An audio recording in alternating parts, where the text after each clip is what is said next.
आकाशवाणी गोरखपुर से प्रादेशिक समाचार।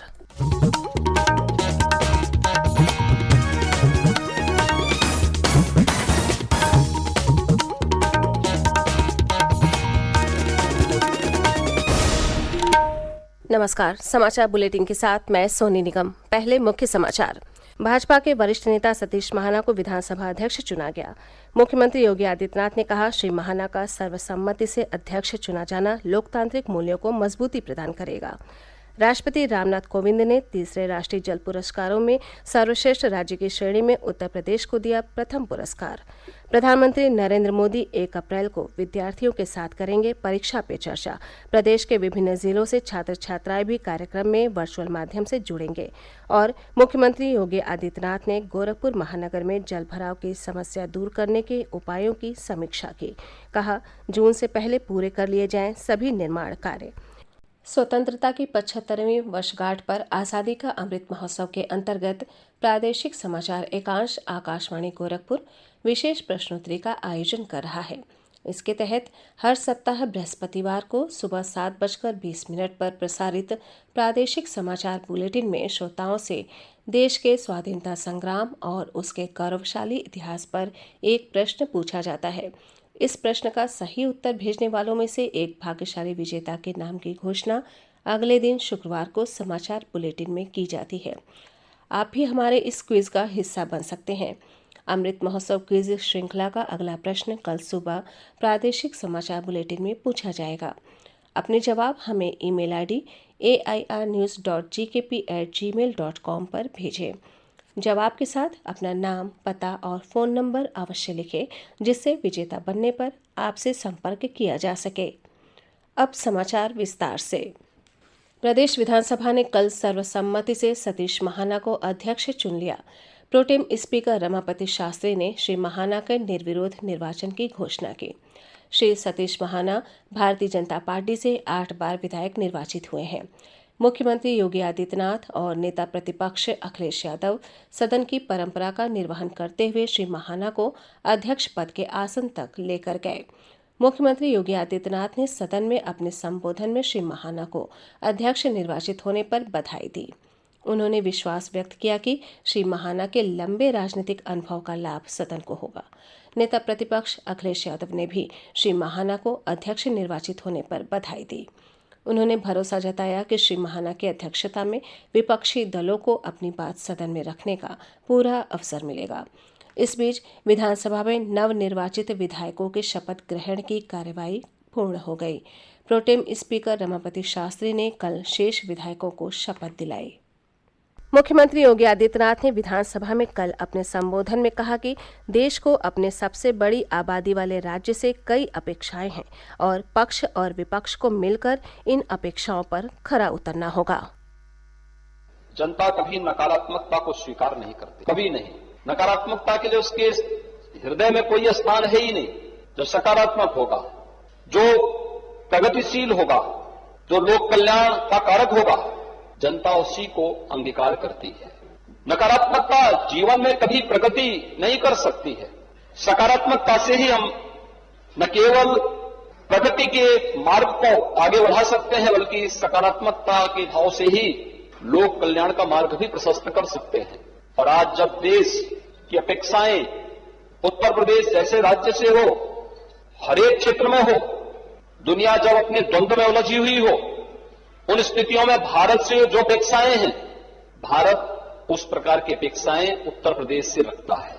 और उत्तर प्रदेश को उन अपेक्षाओं पर खरा उतरने के लिए अपने आप को तैयार करना है। और लोकतांत्रिक व्यवस्था में जब सत्ता पक्ष और विपक्ष मिलकर के एक साथ मिलकर के इस अभियान का सहभागी बनता है, तो वह 1 और 1 2 नहीं होता, बल्कि वह मिलकर के 11 की ताकत बनकर के मजबूती के साथ लोकतंत्र की इस व्यवस्था को न केवल पुष्ट करता है, बल्कि इसे और भी मजबूती के साथ आगे बढ़ाने का कार्य करता है। राष्ट्रपति रामनाथ कोविंद ने कल नई दिल्ली के विज्ञान भवन में तीसरे राष्ट्रीय जल पुरस्कार विजेताओं को सम्मानित किया। राष्ट्रपति ने इस अवसर पर जल शक्ति अभियान कैच द रेन कैंपेन 2022 का शुभारंभ भी किया।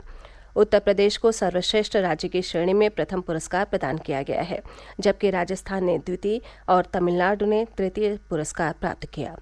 राष्ट्रपति ने कहा कि इस वर्ष का अभियान भूमिगत जल स्रोतों के विकास और जल ग्रहण क्षेत्र के विस्तार पर केंद्रित होगा। श्री कोविंद ने कहा कि सरकार जल सुरक्षा सुनिश्चित करने और जलाशयों के संरक्षण के लिए सभी प्रयास कर रही है।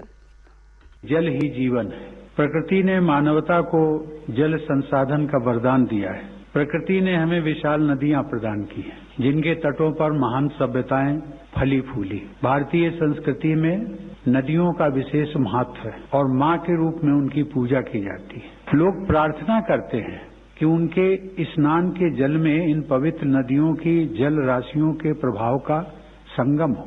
ऐसी धार्मिक प्रथाओं ने प्रकृति से हमारा नाता जोड़े रखा है। यह अभियान 30 नवंबर तक चलेगा। जल शक्ति मंत्रालय ने राज्यों, संगठनों और व्यक्तिगत स्तर पर 11 विभिन्न श्रेणियों में 57 पुरस्कार प्रदान किए हैं।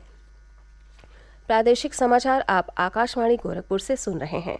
ये समाचार बुलेटिन हमारे YouTube channel AIR news Gorakhpur और ट्विटर हैंडल AIR_GKP पर भी उपलब्ध है। प्रधानमंत्री नरेंद्र मोदी 1 अप्रैल को देश भर के विद्यार्थियों के साथ परीक्षा पे चर्चा करेंगे। इसके लिए प्रदेश के विभिन्न जिलों में तैयारियां की जा रही हैं। सुल्तानपुर के केंद्रीय विद्यालय के 1263 विद्यार्थी भी ऑनलाइन माध्यम से परीक्षा पे चर्चा कार्यक्रम से जुड़ेंगे। इसके लिए विद्यालय में 7 प्रोजेक्टर और 3 टीवी स्क्रीन लगाई गई हैं।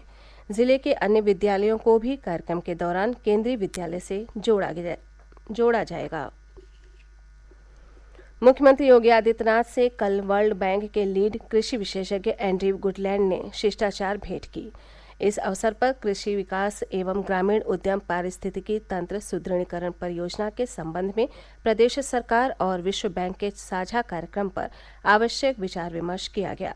मुख्यमंत्री ने एंड्रयू गुडलैंड के साथ किसानों को प्राकृतिक खेती के अलावा उपयोगी और लाभकारी खेती की तकनीकी जानकारी पर भी चर्चा की।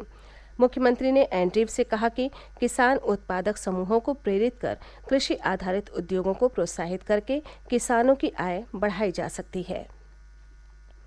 प्रमुख सचिव आवास एवं शहरी नियोजन विभाग दीपक कुमार ने बताया कि अमृत योजना के अंतर्गत प्रदेश के सर्वाधिक 59 नगर चयनित किए गए हैं।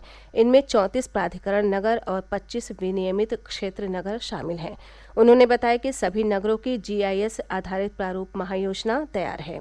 22 नगरों की प्रारूप महायोजनाएं बोर्ड से अनुमोदित हैं, जबकि अयोध्या, बरेली, प्रयागराज, मथुरा वृंदावन, बुलंदशहर, खुर्जा, वाराणसी, रामनगर, मुगलसराय, मुजफ्फरनगर, शामली, आगरा और सहारनपुर के लिए आपत्ति और सुझाव आमंत्रित किए गए हैं। अंतिम महायोजना सितंबर 2022 तक पूर्ण किया जाना लक्षित है। मुख्यमंत्री योगी आदित्यनाथ ने गोरखपुर महानगर में बारिश के दिनों में जल भराव की समस्या दूर करने के लिए चल रहे निर्माण कार्यों की कल वीडियो कॉन्फ्रेंस के माध्यम से समीक्षा की। उन्होंने सभी निर्माण कार्य जून से पहले पूरा करने के निर्देश दिए। श्री योगी ने कहा कि आगामी बरसात में महानगर में किसी भी क्षेत्र में जल भराव नहीं होना चाहिए। उन्होंने असरन मेडिकल कॉलेज रोड के दोनों तरफ बनाए गए नालों को ठीक कराने और जेल बाईपास मार्ग को हर हाल में मई तक पूरा करने के निर्देश दिए।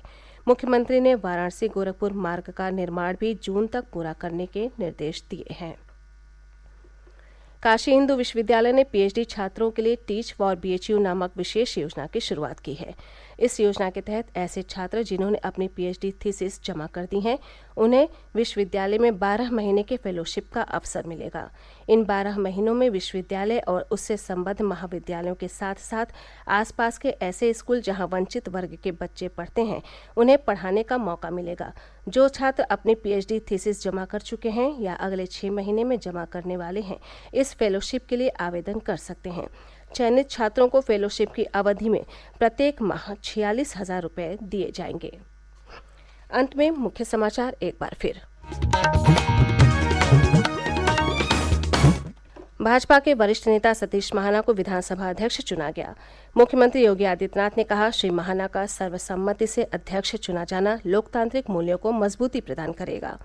राष्ट्रपति रामनाथ कोविंद ने तीसरे राष्ट्रीय जल पुरस्कारों में सर्वश्रेष्ठ राज्य की श्रेणी में उत्तर प्रदेश को दिया प्रथम पुरस्कार। प्रधानमंत्री नरेंद्र मोदी 1 अप्रैल को विद्यार्थियों के साथ करेंगे परीक्षा पे चर्चा। प्रदेश के विभिन्न जिलों से छात्र छात्राएं भी कार्यक्रम में वर्चुअल माध्यम से जुड़ेंगे। और मुख्यमंत्री योगी आदित्यनाथ ने गोरखपुर महानगर में जल भराव की समस्या दूर करने के उपायों की समीक्षा की। कहा, जून से पहले पूरे कर लिए जाएं सभी निर्माण कार्य।